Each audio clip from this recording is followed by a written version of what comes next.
Hello again, everyone. Edwin Leonard back once again in this YouTube astrological segment. I'm going to be talking about Neptune Sextile or Trine Chiron in a natal chart. As some of you may remember, when I first started my YouTube astrology channel, I did a series on the aspects in the natal chart.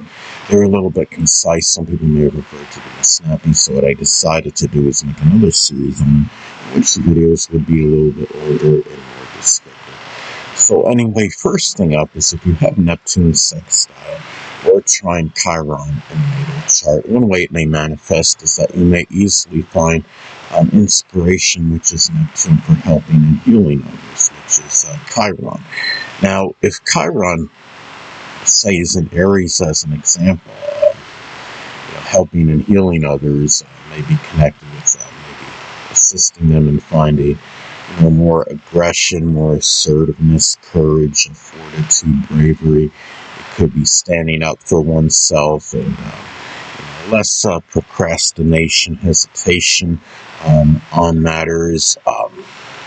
It could be, matters, being pioneering, or just simply, a sense of helping them with a sense of identity and a place in the world, as some examples. Now, also, too, these aspects can indicate being, where helping and healing others may be easily flavored with compassion, empathy, and altruism, which is Neptune. And, so if you're say if your Chiron is an Aquarius as an example, you may help others, humanitarian altruistic endeavors, or it could be through astrology or computers or electronics somehow, but it could be flavored easily with more compassion, empathy, altruism, and sacrifice, which is Neptune, and being able to incorporate those qualities easily in assisting others. Now, also, too, Neptune Sextile or Trine Chiron in the natal chart can also indicate easily able to balance activities associated with those less fortunate, which is Neptune, and helpers and healers, which is Chiron. Now, let's say, for example, if Neptune is in Capricorn,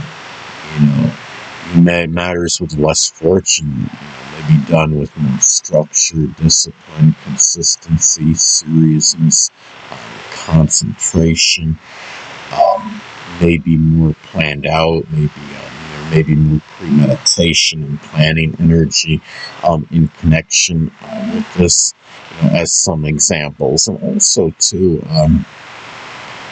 the same may apply for your dreams and fantasies, which is Neptune, and again, in helping and healing others, which is Chiron, as far as being able to balance those activities readily. So, let's say if Neptune is in Scorpio as an example, dreams and fantasies may be tied in. It could be with locksmithing, psychology, the occult, which includes astrology. It may be something connected with embalming, forensics, investigation, deep research, work as working in surgery, or work as a coroner, as some examples. And the thing, too, about these aspects is that Neptune-related people may be beneficial in helping you deal with your deepest wound, which is Chiron. And when I say Neptune-related people, that covers a number of persons, and that could be people that are in less fortunate situations than yourself. It could be those that were in prison, or people involved in poetry, dancing, photography, chemistry, anesthesiology, spirituality, or the metaphysical, which includes astrology, Neptune-related fields. And let's say, if Chiron is in Gemini, as an example, that deepest wound, well, it could be tied in with one's cerebral or intellectual ability. It could be ability to assimilate information and disseminate it as well. Versatility, being well-rounded and multifaceted.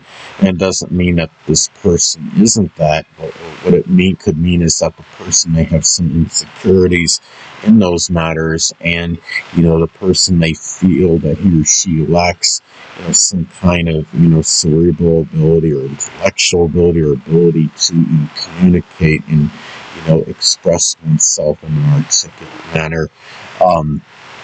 And also, too, these aspects can, suggest finding it easy to mentor and teach, which is Chiron. Others that are less fortunate, and even people that are in prison, which is Neptune. If, let's say, for example, if Chiron is in Taurus, mentoring and teaching may be done rather in a methodical, deliberate, or plotting manner. It may be teaching others something Taurus related, whether it's something associated with banking or finance or art and music, architecture, gardening, cultivation. Maybe something associated with architecture or even geology or carpet laying in some instances. Now, also too, people that are spiritualists and those associated with the metaphysical, which can include astrology, and that's Neptune, may be advantageous in issues connected with depleted self-esteem, which is Chiron. Now, let's say, if Chiron is in the zodiac sign Cancer, as an example, issues with depleted self-esteem may be tied in with one's home or family life. Maybe it's something with the person's ancestry or matters with safety, security, protection. Maybe there was something about some expression, of unconditional love, as some examples. And, those spiritualists and those associated with the metaphysical may be advantageous in terms of helping oneself in those matters. Also, to Neptune Sextile or Trine Chiron can also indicate that Neptune-related people may be auspicious for issues in emotional suffering, which is Chiron. Now, Neptune-related people, again, could be people, that are less fortunate situations, or, people that were imprisoned, or it could be, those in Neptune-related professions as some examples. Now, let's say, if Chiron is in Leo as an example, emotional suffering, maybe it's tied into, issues with, attention, or recognition, or not being lauded and praised for one's effort, not getting the accolades that that he or she feels that is deserved.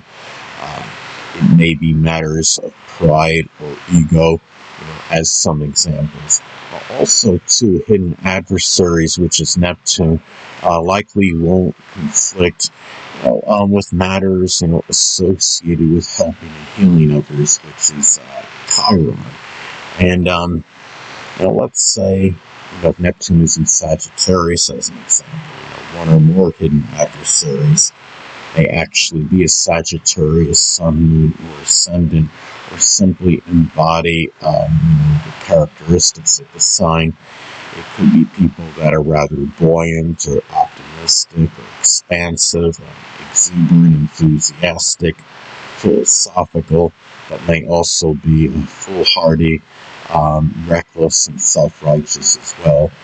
And also, too, isolation, which is Neptune, may be auspicious in terms of healing, one's wounds, which is Chiron. So